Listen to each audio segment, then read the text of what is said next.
G'day guys, Aussie Share Trader is back again. Okay, now before I start today's video, I just want to remind you of what I spoke about last week. I need a 8 to 10 second video, 8 to 12 second video just of your face. I've got probably 10 or 12 through. I need more than that for the video I want to do on for Friday. So I'll need them by tomorrow night. If you're going to do one and haven't done it yet, I need it by tomorrow night, which is Wednesday night, which would be the 20, don't know what date it is. Would that be the 24th, I think? Yeah, it would be 24th. So if you can do it also landscape rather than portrait, I should probably mention that in the first video. I've got a few that have come through portrait, which I think I should be able to play with and still be okay. But landscape would be better. Just of your face, standing somewhere, doesn't matter where really, but standing somewhere that means something to you would be even better.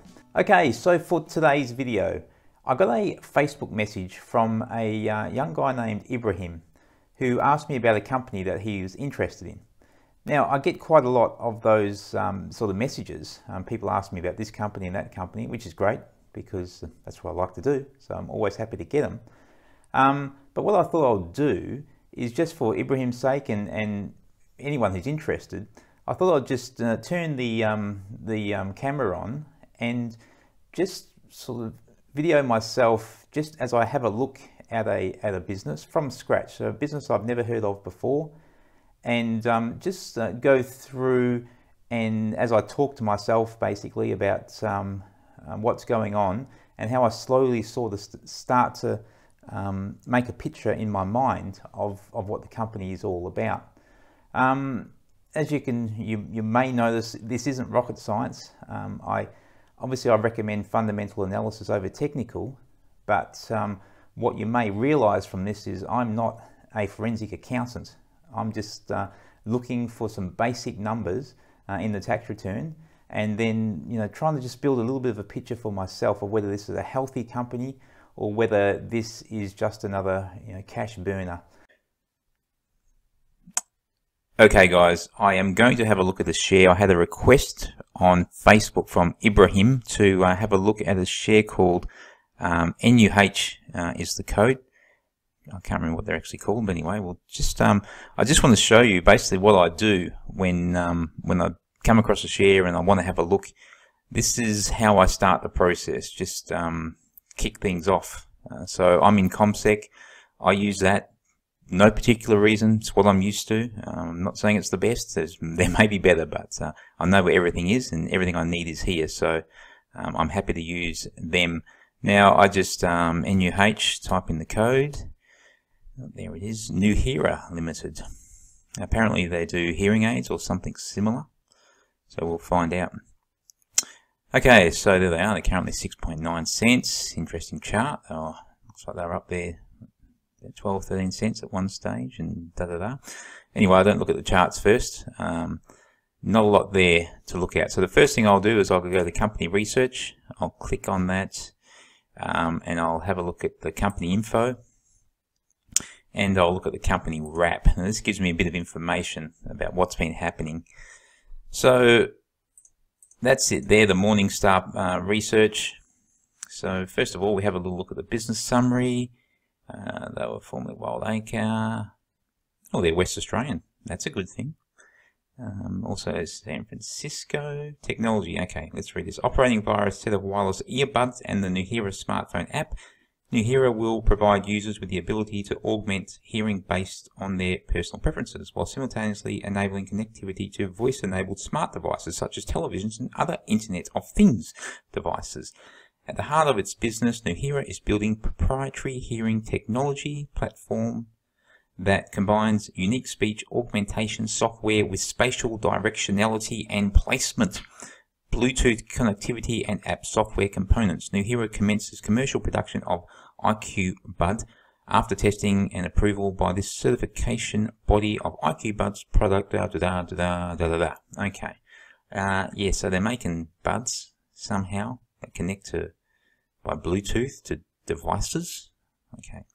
So I did look at the numbers. Again, you can have a quick look at the chart. It's nothing to write home about in the last 10 years. First thing I always look at, revenue. It's a number one thing. As you can see, 000 for many years, and all of a sudden they made $2 million. So they've obviously gone to market in the last year, in the last financial year at least. Net profit -5, so they're still burning through cash at this stage. Yeah, it says they've got no debt here. We'll check that later on in the balance sheet. Just gives you a bit of an idea. Look, on face value, that is not the type of company that I'll be investing in, but it may be one that I'll trade with a small portion. That's my first thought. So I'll use a small portion of capital if I was ever going to buy into a stock like this, because this looks very, very risky at this stage.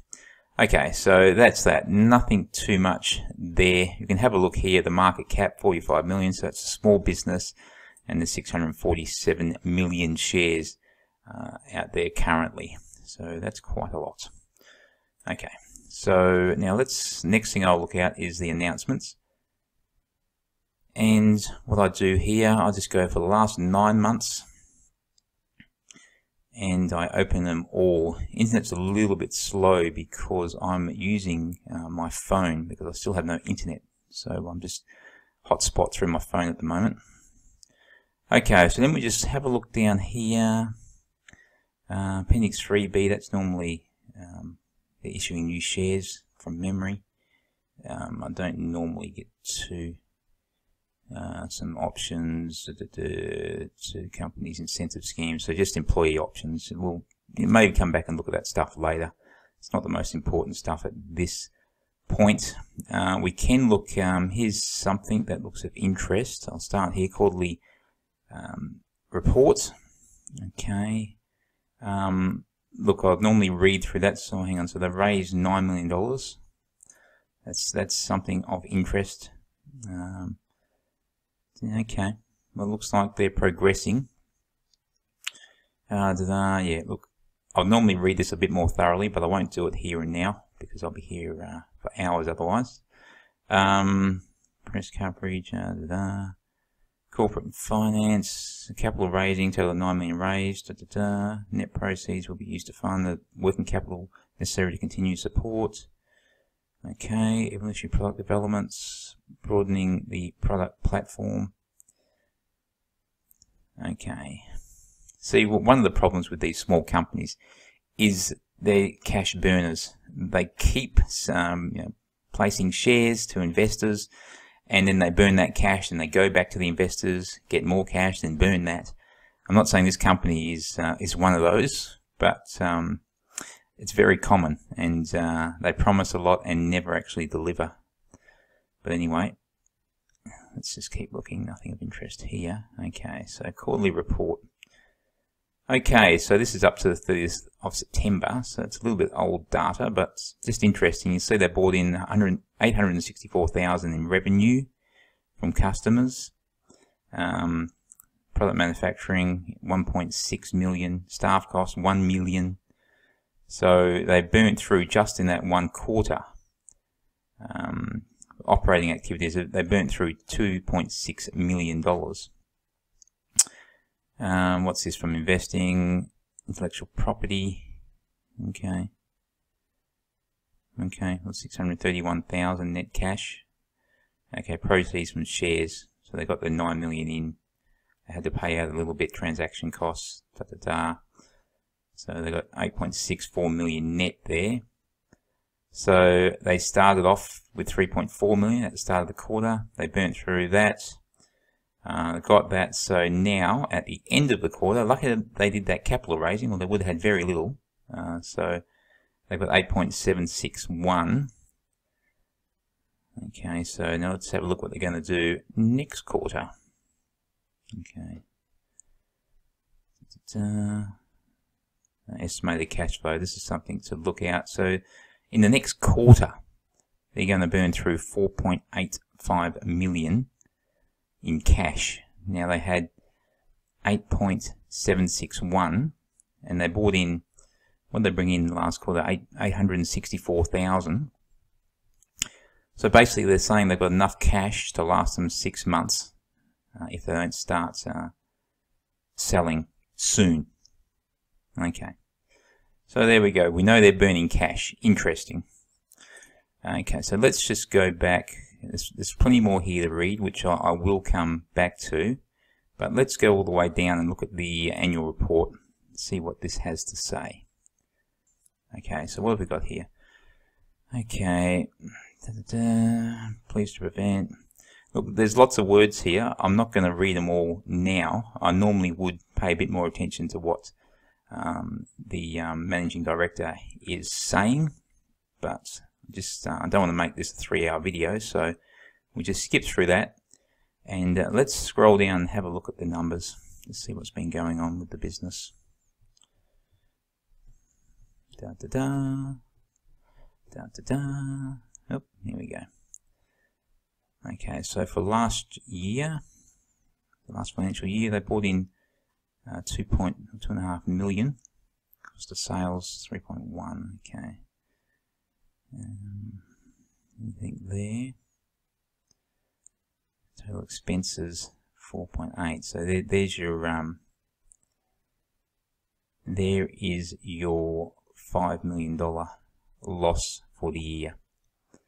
So you can see they're bringing in 2.5 million, but it's costing them 3.1 million to do that, and then other costs on top of that. You got the employees, marketing, $1 million in marketing, administrative 1.6 million. Share-based payments, so yeah, it's certainly burning through a lot of cash. Current assets, just have a read through here. Intangibles. Just when you're looking at this stuff, it's disappeared now. Where it says notes, if you want to know anything further, and look, you probably already know this, but if you want to know anything further, there'll be a number next to these in the notes. You can go down to the bottom of the return or the company report and read the notes about what's intangible assets. Is always an interesting one to see what they've got in there, because intangible assets, if it's goodwill or something similar, that can disappear overnight. So you've got to be a little bit wary if all their assets are wrapped up in intangible assets. So current liabilities. So trades and payables. What's that? Assets. So trades and receivables are 800,000. Payables 1.7 million. Okay. Okay. So good thing is that they do have no debt. They've been doing capital raisings rather than taking on debt at this stage. If they did start taking on debt and still weren't cash flow positive, you would really start to worry about this business. Nothing here excites me too much at this stage. This is your cash flow. Yeah, sorry, that was the balance sheet I was just looking at. This is your balance sheet. Yeah, that's your balance sheet. Statement of financial positions, another name for it. This is your profit and loss. I do intend to make videos about reading these a bit more thoroughly, but in the meantime, you can go to Tim Bennett, his name is. Just Google Tim Bennett, English guy, stands in front of his whiteboard and talks about the basics of reading a tax return or company statement, and he's really good. I think he could do it. He does it better than I could anyway. So rather than do my own, I might just recommend people go watch his videos. Okay, so what have we got here? Receipts from customers. Yeah, that's the difference between a cash flow and, say, profit and loss is that this is actually the money that's flowing through the bank account. A P&L could just be an invoice that they count as in the profits. So a cash flow statement is probably a better indication of what's actually going on with the cash of the company. So you can see negative cash flow of $4 million through the bank account. Investing activities burnt through another 3.5 million, and proceeds from shares and options. So they must have done another capital raising last year where they got 9.6 million. So basically what it's saying, at this stage, this company is just constantly going back to the market saying we need more cash, and issuing more shares, watering down shareholder value. They really need to be starting to bring in some cash. Look, Ibrahim, to answer your question, they're very risky at this stage, is what I would say. I'll put these on my watch list and keep an eye on them for a while. But I don't think I personally would be buying these, or if I was, you're buying it on the story. And again, I think I've said this a few times in my vids, no more than 1 to 2% of capital, because it's like backing a racehorse. You know, it can just lose and everything's gone. The company just winds up, no matter how good the idea is. If they can't get it to market before they run out of cash, then it just doesn't go anywhere. So risky. Probably won't be seeing any of my money, I wouldn't think. I mean, I'll research these further. What I would do, like probably this one, I'll just leave it here. You know, I may look a little bit further, read what they're saying and read what the outlook is, because that is important for this company, because obviously people are buying it because they think that they're going to start, you know, earning some money soon. So I will read further what the outlook is. I would go to Hot Copper and just have a look what the spruikers are saying. Now this Hot Copper is like a garbage bin, really. It's full of junk, but you never know, you might find a little crust of bread in it somewhere that might be of interest. So you've got to sift through a lot of crap when you're looking at Hot Copper. I still do it because occasionally you'll get someone who seems to speak a bit of sense, or you know, bring up something that you hadn't thought of. So interesting to see what other people are saying. Just keep in mind, most of them have no idea what they're talking about. Another thing you can do, which I do occasionally, oh, there I am, Aussie Share Trader. Good on you, bloke. Go to, what was it called? Nuheara. There it is. IQ Buds. So just go there and have a look. Have a look at what, look, they've got 81 videos up there. So you can have a look at what they're doing. I mean, if it's the company YouTube channel, it's probably propaganda. Hui. So yeah, you don't have to watch their ads, but there seem to be others there as well. It says these earbuds give you superpowers. Unbox Therapy, it's had 3 million views. Some tech reviews tech review sites have played with them. So interesting to see what people are saying about the technology. Change your life. Yeah, okay. So yeah, YouTube's another good resource to find. So that's basically what I do. Look, I'll sit down and research these a little bit further, and if there is more to say on these, I'll get back to Ibrahim, and I'll maybe put them in a future vid. But my first impressions are, I wouldn't be prepared to put any money in at this stage, because they're burning through too much cash, and the revenue, unless it's going to take off exponentially in the next sort of 6 months, then they're just going to go back to market with another capital raising, water down the shareholder value even more, and you know, maybe we're chasing our tail with a company like this. That's my first thoughts. Anyway, guys, that's it. I just want to show you very briefly how I'll first assess a company, and you know, there's further to go from there. So thanks for watching. Okay, so there we go. Little NUH is the business. So now it's over to you. I want you to, if you're interested, just have a look further at this business, because what it really comes down to with these sort of businesses when they're in their infancy is their outlook. How quickly are they going to be able to stop burning cash and at least sort of sustain themselves without going back to the market constantly for more and more money or borrowing money? So just where they get to the point where they can sustain themselves, and then obviously from there they want to be starting to make some profits.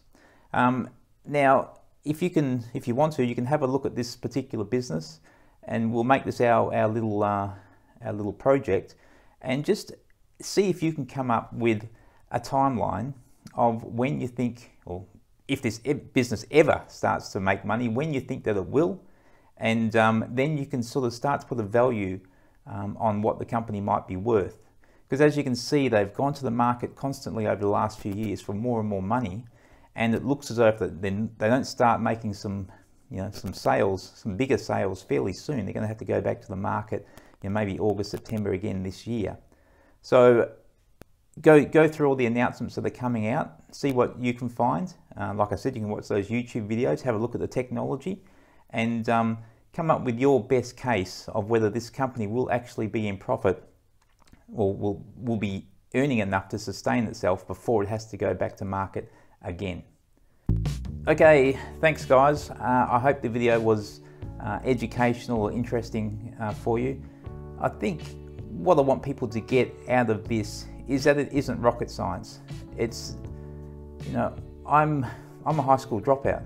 I've stopped going to school in year 9. Halfway through year 9, I decided I was too good for school, and so I don't have, obviously I don't have a degree or even a high school education. So if I can do it, you can do it, is what I'm trying to say.